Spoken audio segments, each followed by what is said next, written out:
السلام عليكم ورحمة الله وبركاته. الواحد بكون ماشي بأمان الله بلاقي شحمة على الجنط، وهي الشحمة بتكون يا من جوا عم تطلع، أكيد من راس الإكس. وهلا رح نشوف إذا بدوش تبديل ولا بده تشحيم ولا مضروبة الجلدة.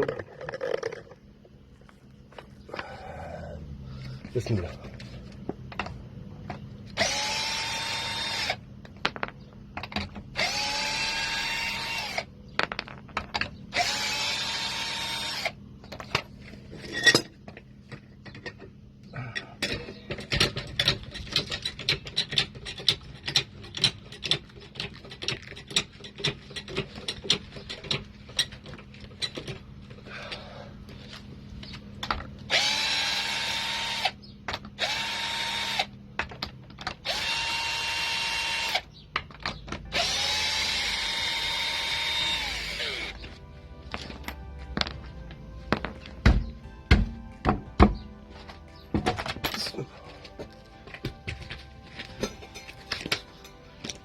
طبعا الجنط كله شحمة مثل ما شايفين، معناتها راس الاكس.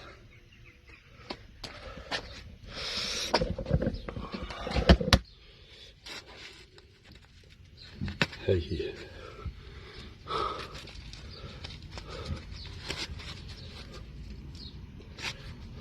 معناتها رح نشحمها.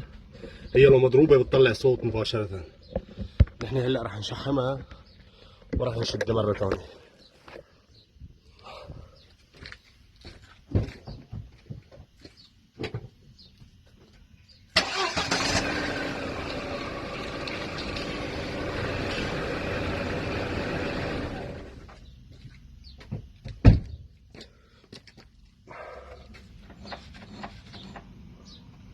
طبعا لسه في شحمة.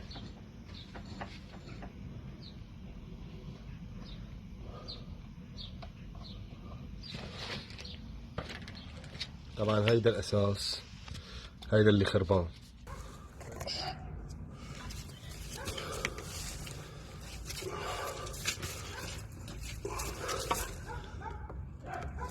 طبعا كل ما كان مسدود يعني اخي طبعا بكون احسن. واهم شيء الواحد يرجع الشحمة مثل ما كانت. هذه هي الجلدة ما فيها شيء، بس المضروب هو المربط القديم، المربط الاساسي. هيدا هو، هيدا المربط، هيدا المضروب. نحن بس حطينا شحمة ورجعنا المربط، حطينا مربط جديد.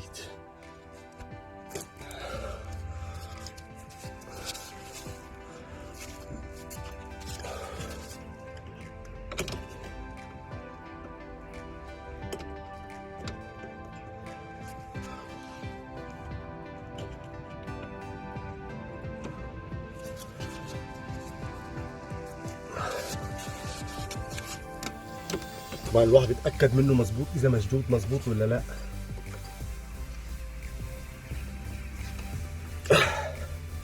هيك الأمور تمام.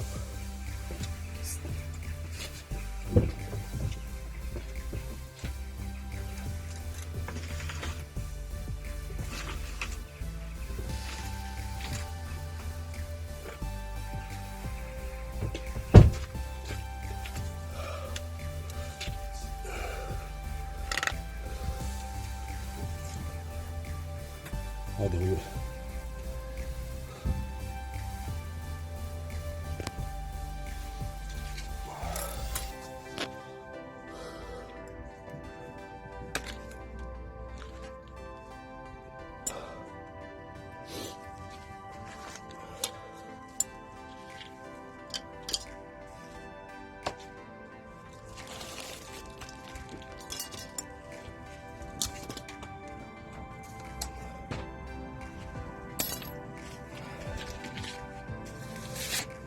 هاي المربط القديم.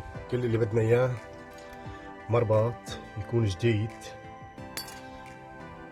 وهذا المربط القديم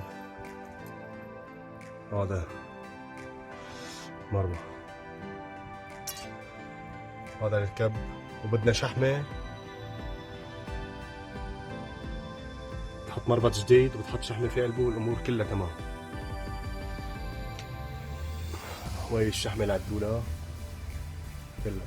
طبعا بس لقيت شحمة على الدولاب من هون ومن قدام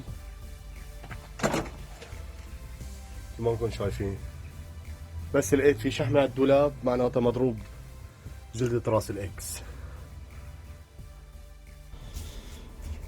طبعا هاي راس الإكس. هون لما بكون ما في شحمة طبعا بنضرب الخرادق كلها هون، بصفي بيعطي صوت طقطقة لما بتلف مثلا يمين أو يسار، وبيطلع صوت طقطقة قوية من هون طبعا لما ما بكون في شحمة. فإذا نحن رجعنا الشحمة مثل ما هي وطبقنا الجلدة وحطينا مربط جديد. طبعا هذا راس الإكس هو له كذا شغلة. أول شغلة هو هذا تاع الABS، هون بكون الحساس الABS. شو له كذا شغلة. هو الدولاب كله هيدا، وأيام بينضرب عند العالم السن، طبعا قليل حتى ينضرب السن. هذا بينضرب سن الإكس ما راس الإكس، سن الإكس اللي بينضرب. وطبعا نحن لازم ندير بالنا طبعا على طول نشوف الجلدة إذا مضروبة، تكون الجلدة إذا مضروبة أو مشقوقة بكون بدها تبديل، وإذا ما مضروبة فالتة بس منفك من عبا شحمة والأمور تمام. يعني الواحد بده يتعذب شوي على السيارة، بس السيارة بتضل ماشية معه نظامية طول العمر.